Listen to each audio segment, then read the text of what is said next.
د لوی سپیڅلي څخه تعالی په سپیڅلي نامه سلامونه او هرکلی نن در سره په دې خبرو تفسیره لرم اخره ما سره اوسئ.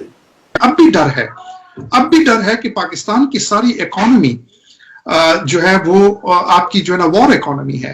अगर आपकी जंग नहीं होती तो आप जो है आपकी डेट सर्विसिंग ज्यादा हो जाती है। अब हमें डर ये है कि पाकिस्तान की जर्नल जो है वो अमेरिका और ईरान के दरमियान एक जंग की जो है ना दुआएं कर रहे हैं, और उसी लिए आप संजावी में ये जो बलूचिस्तान के अंदर जो पश्तूनों के एरियाज है उसमें हम वही सिस्टम दोबारा देख रहे हैं कि जो हमारे ट्राइबल एरियाज में जो वजीरिस्तान से मेरे गांव से शुरू हुआ, यानी एग्जिस्टिंग जो स्ट्रक्चर्स हैं सोसाइटी के अंदर, सोशल स्ट्रक्चर्स जो हैं उनको अटैक करना, फिर जो आपकी सेमी गवर्नमेंट इंस्टीट्यूशंस हैं उनको अटैक करना ताकि एक पॉलिटिकल वैक्यूम बन जाए, और फिर उस वैक्यूम को फिल करने के लिए दहशतगर्दों को, जिहादियों को ले आना, और फिर उनको जो है ना बाहर की जंगों में एज रेंटियर आर्मी इस्तेमाल करना और डॉलर लेना, और फिर उसके ऊपर आपकी।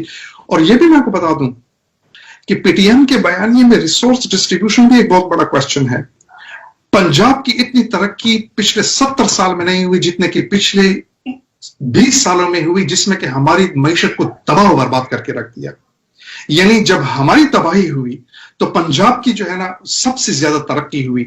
लोग ये देखते हैं, लोग पागल नहीं है, लोग सवाल उठाते हैं कि भाई हमारे सर के ऊपर आपने 33 अरब डॉलर लिए और आज हमारे अवाम 4 लाख रुपए के लिए, 60 लाख की घर के लिए, 4 लाख रुपए की चेक के लिए भी वो पिछले 45 दिनों से धरना दे रहे हैं, और आपकी एहसासात के मुताबिक कोई भी ऐसा नारा भी नहीं लगा रहे। तो ये पैसे किधर गए, इसका हिसाब किताब होना चाहिए। पंजाब की जो तरक्की हमें बिल्कुल, पंजाब पाकिस्तान का मुल्क है, हमें पंजाब की तरक्की भी प्यारी है, लेकिन ये किसी को भी कबूल नहीं है और न ही पश्तूनों को कबूल है। और पीटीएम भी ये सवाल उठा रही है कि मेरी बर्बादी के ऊपर अगर किसी की तरक्की होगी तो फिर उस तरक्की के ऊपर भी सवाल उठेगा। तो डॉक्टर फरहान, जो तहरीक इंसाफ फिर इंसाफ फराहम करेगी, ये वाला इंसाफ होगा, बराबरी, मसावत, इक्वल डिस्ट्रीब्यूशन, रिसोर्स डिस्ट्रीब्यूशन, ऐसा मुमकिन है? सर ये सबसे पहले तो हम थोड़े स्टेटिस्टिक्स ठीक कर लें। हमारी इकोनॉमी वॉर इकोनॉमी नहीं, यूएस ने जो हमें एड दी वो तकरीबन $33 बिलियन थी, जबकि बाज लोग इन्हें $40 बिलियन तक कहते हैं, जबकि इस वॉर से हमारा $120 बिलियन का लॉस हुआ। तो अगर तो ये हमारी वॉर इकोनॉमी होती तो हमारा रियासत का, पाकिस्तानी स्टेट का $120 बिलियन का लॉस, पश्तूनों का। ये भी आप देखें बाहर से पैसा बटोरने के लिए सवाल ये किया जाता है कि 70,000 लोग मारे गए। बाहर से वो करने के लिए कहा जाता है कि 1,60 अरब रुपए की जो है हमारी इकोनॉमी को नुकसान हुआ। जब हम कहते हैं कि ट्रूथ एंड रिकंसिलिएशन में ये मालूम किया जाए कि वो इकोनॉमी कहां की थी, पाकिस्तान के अंदर या पंजाब की इकोनॉमी थी? नो, सारी इकोनॉमी जो है हमारी तबाह हुई है, लोग हमारे मरे हैं। तो हमारी तबाही के ऊपर, हमारे खून के ऊपर आप ये आर्गुमेंट दुनिया को करते हैं कि हमारे साथ वॉर एंड टेरर में ये हुआ, आप हमें पैसे दो, और जब वो पैसे आते हैं उसके ऊपर जो है ना आप पाकिस्तान की इकोनॉमी चला रहे होते हैं। पाकिस्तान का मतलब पंजाब है और पंजाब की आप बिल्डिंग करते हैं। पाकिस्तान इक़्तिसाद د امریکې لپاره په جګړو او ډالر اغوستلو ولاړ دی.